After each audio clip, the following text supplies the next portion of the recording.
Un des premiers soucis que rencontrent beaucoup de personnes, c'est le manque de visibilité. Bon, ça va pas vous faire plaisir car c'est pas la plus simple et rapide des méthodes, mais l'un des meilleurs moyens d'attirer des personnes sur votre site, c'est avec le référencement naturel. Bonjour à tous, c'est Brendan. Aujourd'hui, on va s'intéresser à différentes techniques de SEO pour gagner en visibilité et pouvoir prétendre à vendre. Si vous tenez un site internet, vous devez savoir que l'algorithme de Google change tout le temps et le référencement de votre site en sera impacté. La chose dont vous devez prendre conscience, c'est que Google n'est plus qu'un simple petit algorithme, c'est une réelle intelligence artificielle qui se cache derrière toutes ces décisions de sélection. C'est l'ensemble des algorithmes qui va définir votre place dans les résultats d'une recherche en fonction de plusieurs paramètres comme les mots-clés, le comportement visiteur, etc., etc. Google prend en compte les recherches et les actions de ses utilisateurs pour juger la qualité d'un site, mais pas que. Le but de ce moteur de recherche, c'est d'essayer de deviner quel est le meilleur résultat ou du moins le plus pertinent pour ses utilisateurs. Alors vous allez me dire comment il fait ça, eh bien, c'est un peu complexe. Dans un premier temps, il se concentre sur des critères très basiques. Par exemple, il essaye de corréler le meilleur site par rapport aux mots-clés saisis. Cependant, ce paramètre n'est pas très pris en compte. Google se concentre plutôt sur la pertinence des sites internet. Il se base sur l'expérience utilisateur pour apporter le meilleur résultat de recherche. Cet algorithme utilise de nombreux mécanismes d'analyse de comportement.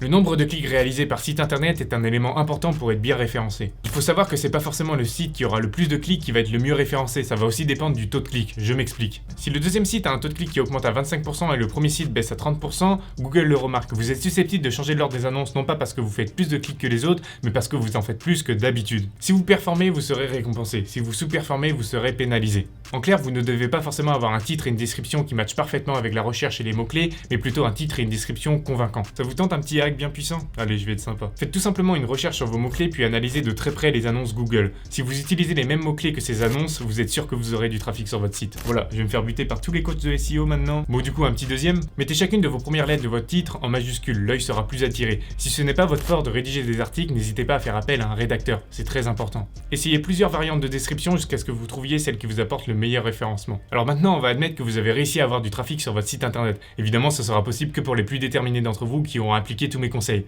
C'est bon, t'as compris le message? On va donc pouvoir s'attaquer à ma partie favorite, l'expérience utilisateur. Une audience qui reste longtemps sur votre site est synonyme de qualité et d'une grande pertinence pour ses utilisateurs. Google apprécie fournir du contenu de qualité et vous en serez récompensé. La première chose à faire, c'est d'avoir un contenu en accord avec le titre et la description de votre site internet. On en avait déjà parlé dans une autre vidéo. Si la personne arrive sur votre page et qu'elle ne trouve pas rapidement ce qu'elle recherche, elle quittera votre site immédiatement. Ce n'est ni bon pour vendre ni pour votre référencement. Évidemment, ne reprenez pas mot pour mot votre description, mais les personnes doivent retrouver les grandes lignes de celle-ci dans votre contenu. Le deuxième conseil, c'est d'avoir du contenu vraiment détaillé, au-dessus des 2000 mots. Si vous arrivez à intéresser les personnes à lire votre page, ils vont rester plus longtemps et mieux vous référencer. Des études ont montré que les sites les mieux référencés avaient des pages dépassant les 1000 mots, donc obligez-vous à écrire du contenu en quantité tout en gardant de la qualité. Je vais pas rentrer dans des détails techniques, mais Google arrive à savoir si les utilisateurs lisent l'entièreté de la page ou pas, avec des mécanismes de minuterie et d'analyse de comportement de la page. Évidemment, ne présentez pas vos textes à la façon Wikipédia avec des grands paragraphes dégueulasses. Faites des phrases courtes et pertinentes et illustrées en images. Mettez des puces sur certaines de vos phrases, jouez avec les polices d'écriture. La meilleure chose à faire reste les vidéos. Si elles sont bien réalisées, elles peuvent maintenir une audience vraiment longtemps sur votre site. Soyez imaginatif. Ça peut être une vidéo explicative ou additionnelle de votre contenu, une vidéo démonstration, un témoignage, voire même une vidéo humoristique qui montre les dessous de la scène de votre activité. Surtout, ne lancez pas vos vidéos automatiquement, ce serait une grande erreur. Si la personne se sent brusquée par le son, elle va quitter le site immédiatement. Ne vous prenez pas la tête à bombarder vos pages web de mots-clés. Aujourd'hui, Google arrive à comprendre le sens des pages. Petite ressource, si vous voulez connaître tous les mots-clés associés à une recherche, je vous conseille le site LSI Graph. Le site est en description. J'insiste vraiment sur le fait que vous devez rester logique dans les mots-clés que vous utilisez et vous concentrer sur le sens de vos textes. Il est temps pour moi de vous quitter, restez affamés et surtout gardez les crocs.